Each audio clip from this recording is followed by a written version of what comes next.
lá. Eu trouxe aqui no slide, para a gente discutir, um quadro que está no texto lá do professor Diogo Coutinho sobre os papéis do direito nas políticas públicas.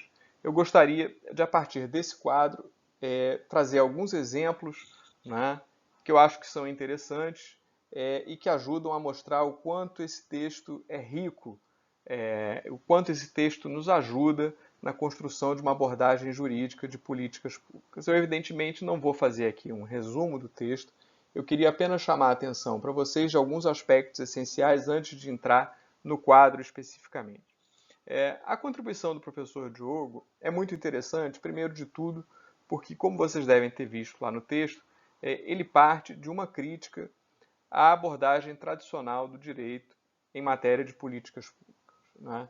Ele chama atenção para o fato de que o direito não tem sido pensado como um instrumento essencial no processo de estruturação da atuação governamental, desse modo peculiar de atuação governamental, que é a atuação por meio de políticas públicas. Vários exemplos são trazidos no texto, por exemplo, sobre a inadequação de certas categorias do direito administrativo, quando se trata, por exemplo, de explicar ou de fornecer uma chave de análise para a atuação do Estado em matéria de políticas públicas.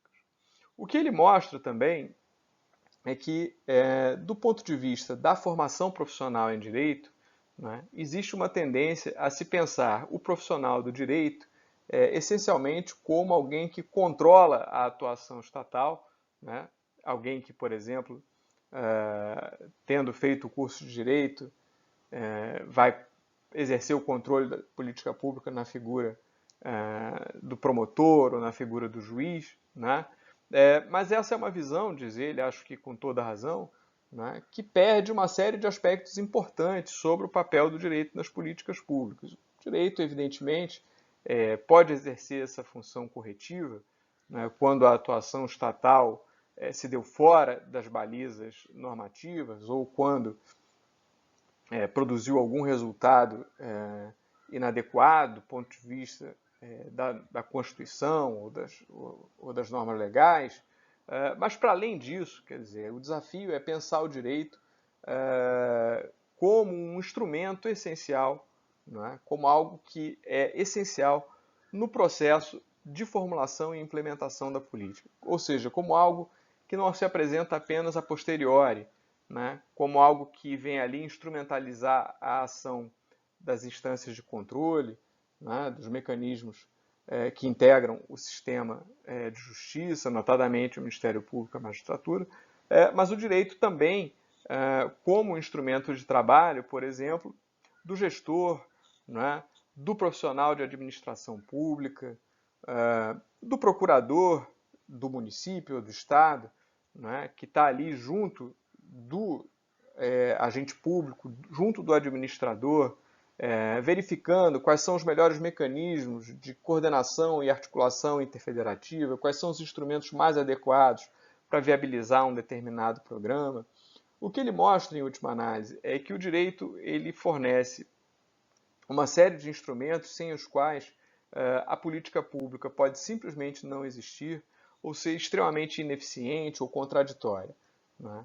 O desafio que ele coloca, se a gente examinar isso sob uma outra perspectiva, é da gente tentar pensar o direito como algo que pode sim contribuir para tornar os objetivos da política pública mais claros, mas também como algo que pode contribuir para que a política pública, especialmente num sistema federativo como o nosso, envolva bons mecanismos de articulação e coordenação entre os entes públicos envolvidos, entre os entes públicos e o setor privado. Mais do que isso, mecanismos que assegurem transparência, participação. Em última análise, o direito, né, desempenhando papéis sem os quais a política pública não vai se desenvolver a contento, não vai se desenvolver de uma maneira republicana, não vai se desenvolver com eficiência, não vai se desenvolver de acordo com os objetivos que estão fixados na norma legal. Então, uma pergunta, né, que estrutura todo o texto do professor Diogo Coutinho qual o papel que o direito desempenha nas políticas públicas. Essa pergunta, ela se desdobra no texto em várias outras perguntas, e é justamente quando ele tenta pensar nos papéis do direito que ele vai percebendo que existiriam basicamente 4 papéis ou 4 grandes dimensões do direito em matéria de políticas públicas. Uma primeira dimensão, que é a dimensão substantiva, o direito funciona como um fixador de objetivos de políticas públicas. A ideia-chave aqui, diz o professor Diogo, é aquele papel do direito, talvez até o mais intuitivo e aquele com o qual nós estamos mais acostumados, é o direito positivo, né? Cristalizando as opções políticas. Né? O direito positivo fixando pontos de chegada. Né? Essa é uma ideia muito interessante que está no texto. Né? O direito fixando pontos de chegada.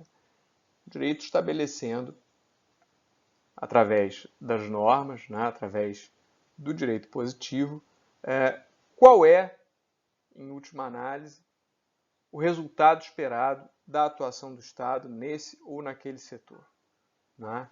Então, aqui tem um forte conteúdo de dever ser, né? Que é a matéria por excelência com a qual o direito trabalha, né?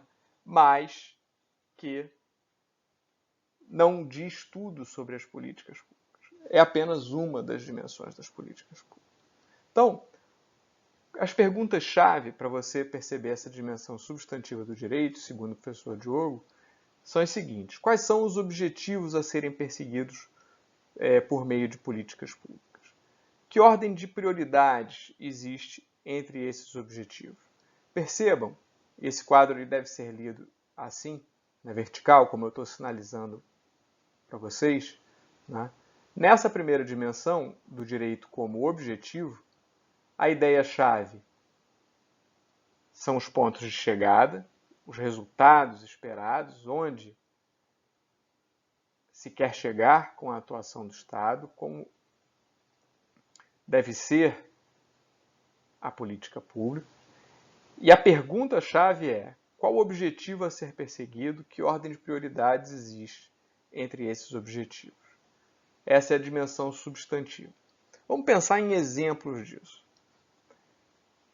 Eu gosto de citar exemplos que não estão no texto, porque eu acho que eles mostram como que o texto ilumina, né, a nossa reflexão e mostra caminhos para a gente pensar as políticas públicas.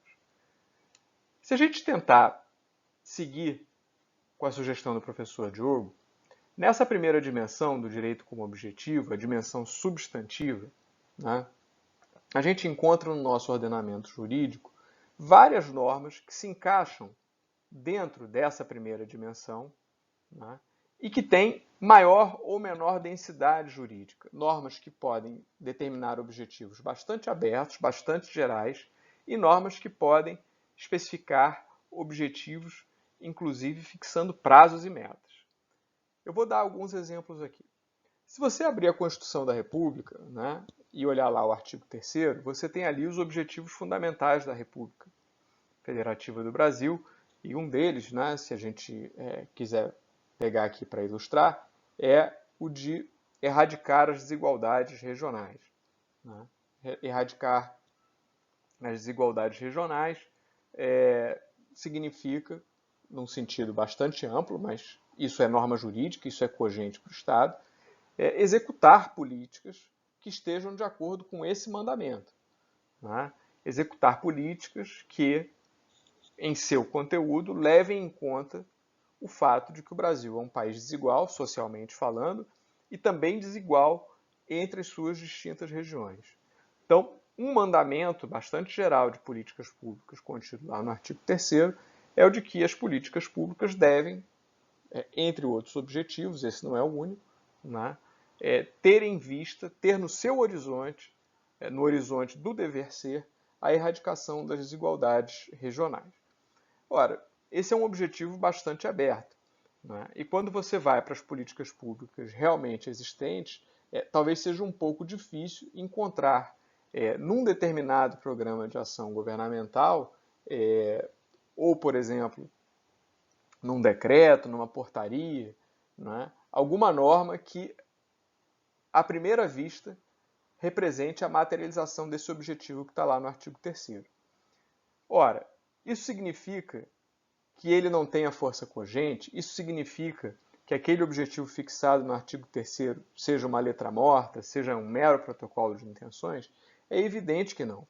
Ele é um norte para a atuação do Estado brasileiro e, ainda que ele possa não estar evidente numa determinada política pública específica, é exigível do Estado brasileiro que, no conjunto das políticas que ele executa, esse seja um objetivo que esteja ali sempre presente, que esteja ali sempre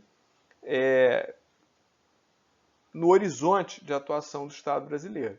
Então, se você olhar, por exemplo, os repasses da União para estados e municípios, né, um fator, um critério que pode ser levado em conta, né, com base, por exemplo, nesse artigo 3º, quando a União, né, de maneira articulada com os demais entes federativos, financia a execução de um determinado programa de ação, financia a execução de uma determinada política no nível local, né, o repasse do recurso para estados e municípios pode, por exemplo, levar em conta a saúde financeira, a capacidade financeira do estado e do município, pode levar em conta o nível, por exemplo, do IDH, ou o nível de desigualdade, ou o nível de pobreza local. E aí a calibragem dessa transferência de recursos pode se dar tendo em vista aquele objetivo maior, que é o de promover a erradicação das desigualdades. Então, o que eu quero dizer é, esse objetivo, bastante aberto, ele pode não estar claramente presente numa determinada política pública, mas no conjunto das políticas públicas executadas pelo Estado brasileiro, esse é um objetivo da nossa República e ele é alcançado pelos programas de ação governamental, ou pelo menos deve ser alcançado, e se não for, isso pode, pelo menos em tese, ser cobrado do Estado, dizendo, olha, aqui o conjunto das suas ações não é coerente com esse objetivo que está fixado na Constituição. Se você for num nível mais específico, você vai encontrar, por exemplo, no artigo 196 da Constituição, uma norma estabelecendo, por exemplo, que a saúde, né, é um direito universal, o acesso à saúde é universal, integral e igualitário. O direito aqui também está estabelecendo, numa linguagem de princípios, o direito também está estabelecendo, de forma cogente, para as políticas públicas em saúde, alguns mandamentos que têm que ser obedecidos, né? Ele está fixando alguns objetivos que têm que ser alcançados, né? A integralidade, né? A universalidade dos serviços é um eixo norteador da atuação do Estado na saúde, das políticas públicas do Estado em matéria de saúde. Se você for para um nível mais específico, né, você pode pegar a Lei 13.005, que é a Lei do Plano Nacional de Educação, e ali você vai encontrar objetivos bastante claros para a política educacional. Se você olhar a Lei 13.005, que é a Lei do Plano Nacional de Educação, há um anexo com uma série de objetivos, mas mais do que isso, com metas para as políticas públicas, por exemplo, voltadas à educação básica, para o ensino médio, para a educação de jovens e adultos. Em última análise, uma série de objetivos bastante específicos estabelecidos na lei, com metas, com prazos para serem atingidos. Caso a gente passe para uma outra dimensão, né, que é a dimensão estruturante, né, o direito pode já ser pensado sob uma outra ótica, que é a ótica do direito como arranjo institucional. O que essa segunda dimensão do direito representa, né, dentro da teoria do professor Diogo Coutinho? A questão aqui, e aí já há uma evolução em relação ao discurso jurídico mais tradicional, há um aspecto que costuma passar despercebido na abordagem jurídica mais tradicional, né? Quando a gente pensa o direito como arranjo institucional, a gente está pensando nesse papel estruturante que o direito tem em relação às políticas públicas. Já não se trata aqui de fixar pontos de chegada, já não se trata aqui de fixar os resultados a serem alcançados. O direito aqui está desempenhando um outro papel, que é da maior importância e que, como eu sublinhei, vem ficando em segundo plano na abordagem jurídica tradicional. O que diz o Diogo? Nessa segunda dimensão, na dimensão estruturante, né, o direito ele não está mais fixando os pontos de chegada, ele não está mais fixando objetivos, sejam eles abertos, como aqueles do artigo 3º, sejam aqueles super específicos, como os da Lei 13.005. Não. O que o direito está fazendo aqui é algo diverso. O direito ele está definindo tarefas, ele está articulando os atores que estão envolvidos na formulação e na execução de um programa governamental. Isso, num sistema federativo como o nosso, é algo da maior importância, né? E é algo que é impossível de ser feito sem o concurso das normas jurídicas, né? Então, o que ele está mostrando aqui é que o direito coordena as relações intersetoriais do setor público e também as relações entre o setor público e o setor privado. A ideia-chave aqui, então, diz o professor Diogo, é a ideia de coordenação, de articulação e definição de papéis, de tarefas em matéria de formulação e execução de políticas públicas. Para cada dimensão, o professor Diogo sugere algumas perguntas-chave.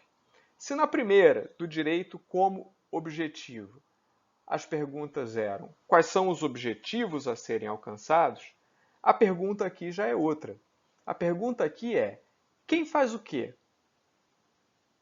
Quem tem competência para executar essa ou aquela política? Ou, às vezes, a pergunta não é exatamente quem tem competência para executar essa ou aquela política, mas, dentro de uma determinada política, o que toca a este ente, o que toca àquele ente, o que toca a esse ator e o que toca àquele outro ator. Então, dentro de uma mesma política pública, isso é bastante frequente, repito, num sistema federativo, você pode ter diversos entes governamentais envolvidos, tanto no processo de formulação quanto no processo de implementação. E o direito exerce aqui um papel da maior importância, que é o de não só definir os papéis de cada um nesse processo, lembrem-se da definição de políticas públicas como um processo, que a gente viu lá no início, não só a definição dos papéis de cada ator nesse processo, mas também do modo como cada uma dessas ações se articula uma à outra visando a produção de um resultado coerente, visando a produção de um resultado adequado, né? Então, notem bem, aqui a pergunta é como o direito articula a política com as outras políticas em curso e como o direito, dentro de uma determinada política, articula todos os personagens que estão envolvidos com a sua formulação e com a sua implementação. É por isso que o professor Diogo diz que essa é a dimensão estruturante do direito. Por quê? Porque aqui ele está criando as bases, os alicerces da atuação governamental numa política pública. Vamos pensar nos exemplos? Se a gente olhar para a nossa Constituição, a gente encontra inúmeros exemplos dessa dimensão estruturante a que se refere o professor Diogo Coutinho. Se vocês olharem ali, a partir do artigo 21 da nossa Constituição, né, vocês têm uma repartição bastante detalhada, né, não só de atribuições administrativas, né, no artigo 21, no artigo 23, mas também de competências legislativas, né, da União, no artigo 22, concorrentes entre União, Estados e municípios, no artigo 24. Né? Você tem normas específicas sobre a competência dos estados, ali no artigo 25, a competência dos municípios, no artigo 30. Quando você se aproxima desses artigos que eu acabei de enumerar aqui, né, pega lá o artigo 21, né, que são as competências administrativas da União, pega lá o artigo 23, que são as competências administrativas comuns de todos os entes federativos. Né? Quando você para examinar inciso por inciso, né, boa parte do que esses artigos estão estabelecendo são marcos, balizas, para a atuação da União, dos estados e dos municípios em diversos temas que são temas por excelência de políticas públicas. Temas como educação, saúde, transporte, se vocês olharem, eles estão todos ali, né? E o que a Constituição está fazendo? Ela está dizendo o seguinte, olha, para determinados temas, a atribuição, por exemplo, é exclusiva do Estado, é exclusiva do município, é exclusiva da União. Para esses outros aqui, peguem lá o exemplo do artigo 23. A atribuição é comum de todos os entes federativos. Num sistema como o nosso, quando a Constituição faz isso, que ela faz no artigo 23, há uma consequência muito importante para o direito, que é o seguinte, dado que nesse tema, por exemplo, saúde, né, a atribuição administrativa é comum entre os entes federativos, é imperativo, é necessário que eu saiba, em relação a esse assunto que é comum, quem faz o quê, né? O problema dos medicamentos, né, que gera uma judicialização completamente alucinada, né, que gera uma quantidade absurda de demandas no Poder Judiciário, centenas de milhares de ações no Poder Judiciário, tem a ver, em grande parte, né, com questões que dizem respeito à articulação dos entes federativos em relação à execução de uma política pública muito específica, que está dentro da atenção básica em saúde, que é a política de dispensação de medicamentos, né? O judiciário, depois, evidentemente, de uma postura inicial de desorganização da política de medicamentos, baseada na ideia de que, olha, essa competência é uma competência comum, onde há competências comuns para o direito, isso significa solidariedade, eu posso exigir isso de qualquer um. Juridicamente falando, essa argumentação é uma argumentação coerente, ela faz sentido, mas do ponto de vista de uma reflexão um pouco mais técnica e um pouco mais sofisticada sobre direito e políticas públicas, né, a gente reconhece que o direito ele não para ali no artigo 23 da Constituição, né? O artigo 23 da Constituição é a ponta de um iceberg. Quando a Constituição diz, né, por exemplo, que em matéria de saúde há uma atribuição comum da União, dos estados e dos municípios, né, ela também está abrindo espaço para uma série de outras normas que dizem respeito à organização do Sistema Único de Saúde e que dizem respeito exatamente ao modo como, nesta questão da farmácia básica, da dispensação de medicamentos, a União, os estados e os municípios podem dividir tarefas, né, e executar da maneira mais eficiente possível um programa que faça sentido, não só do ponto de vista logístico, do ponto de vista das compras públicas, mas até do ponto de vista da economicidade, né? Lembrem-se que todos esses medicamentos são, ou pelo menos a maior parte deles, são comprados, não são fabricados pelo poder público, né?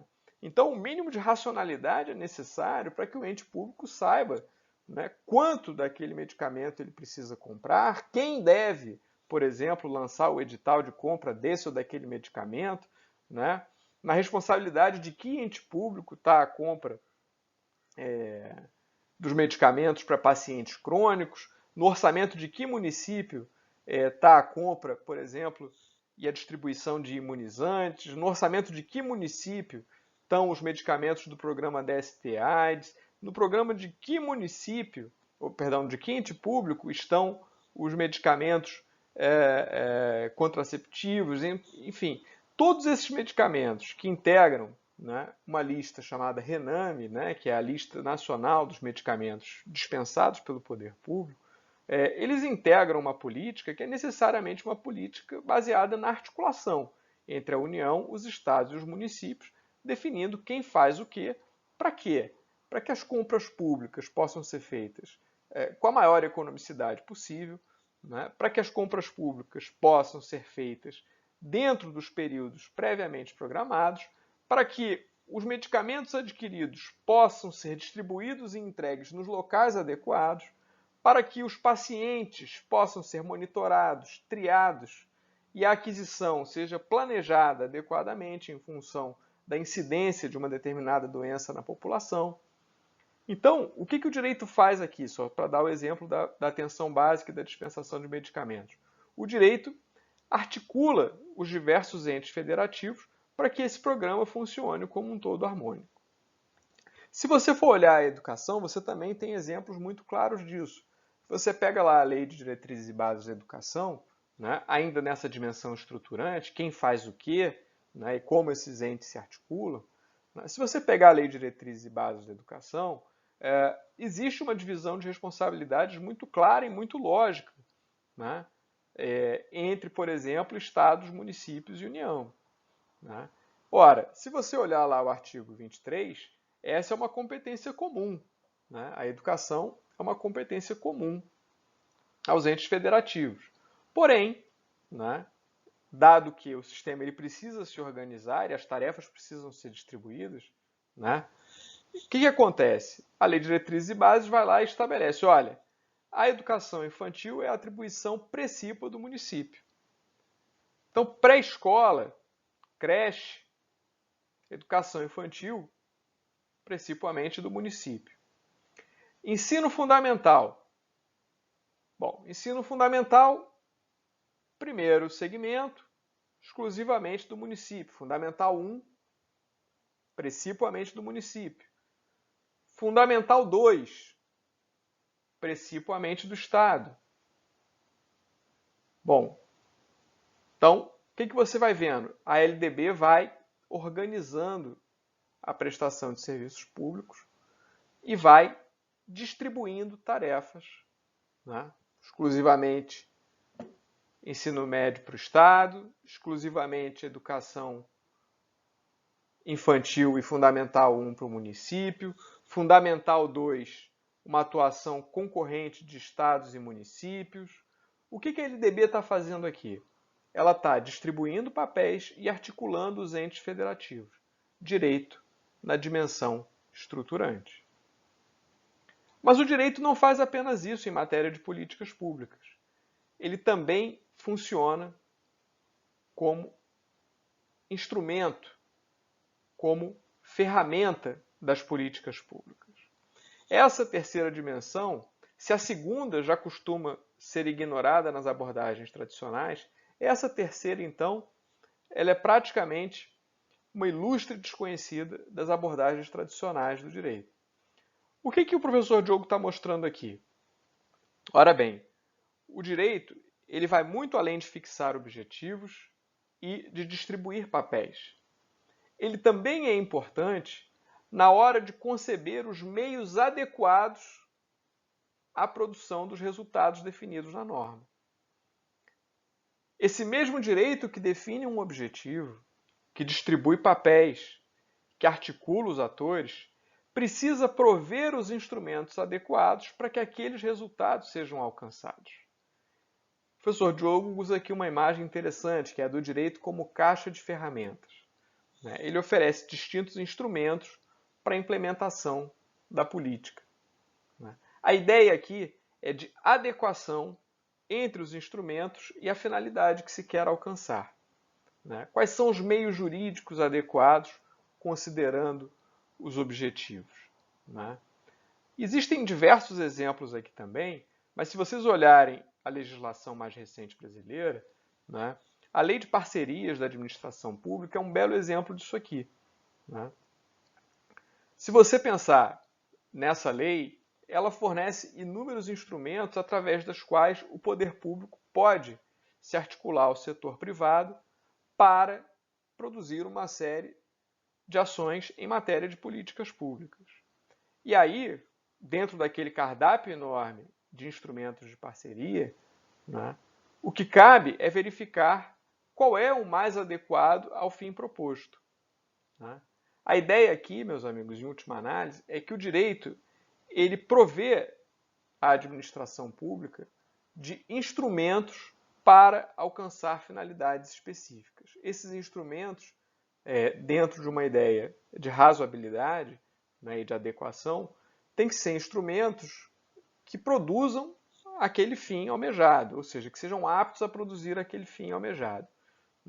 Então, pensando aqui em outros exemplos, se você pensar na própria Constituição Federal, o artigo 37, parágrafo 8º, criou lá um instrumento que não está disciplinado, mas que é um instrumento muito interessante, que é o contrato de gestão, que serve, por exemplo, para aumentar a autonomia gerencial de um órgão da administração pública. Você tem as PPPs, as parcerias público-privadas, são um instrumento interessante. Você tem, por exemplo, quando se trata de delegar um serviço público, você tem as concessões, você tem as permissões, esses contratos todos do poder público, as parcerias, né, os convênios, os consórcios, toda essa variedade de formas jurídicas, né, pode ser pensada sob essa ótica, a ótica instrumental, né, a ideia de que eles são o meio, o instrumento através do qual o poder público viabiliza a sua atuação por si mesmo ou em parceria com o setor privado, no contexto de uma política pública. Uma quarta dimensão é a questão do direito como vocalizador de demandas, a dimensão participativa, né? O direito, além de todas essas que eu acabei de enumerar, segundo o professor Diogo, é um instrumento fundamental para assegurar accountability, prestação de contas, controle, transparência, mas mais do que isso, ele também é um instrumento de mobilização da sociedade em relação às políticas públicas. As perguntas-chave aqui são: quem são os atores potencialmente interessados nessa política? Como que eu posso assegurar voz a esses atores e garantir o controle social da política pública? Vamos pensar em exemplos? O direito brasileiro é rico em exemplos, também dessa quarta dimensão do direito. O Brasil é um dos países com uma experiência mais rica no uso da figura do Conselho de Políticas Públicas, né? Nós temos vários instrumentos que asseguram participação social nas mais variadas políticas públicas. Vou citar alguns casos aqui que eu penso são todos ilustrativos desse elemento que o professor Diogo está falando. Na matéria de infância e juventude, por exemplo, você tem os Conselhos Municipais de Direitos da Criança e do Adolescente, né, os CMDCAs. Na matéria de educação, você tem em todo município um Conselho Municipal de Educação, em todo e qualquer estado um Conselho Estadual de Educação.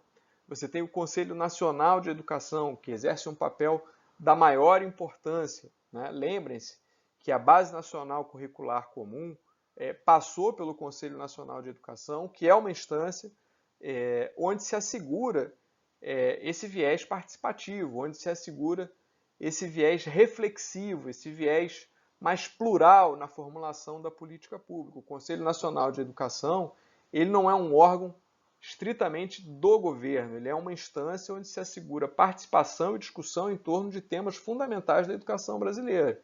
A Base Nacional Curricular Comum é apenas um exemplo. Então, você tem o Conselho Nacional de Educação, né? Você tem os conselhos de meio ambiente, né?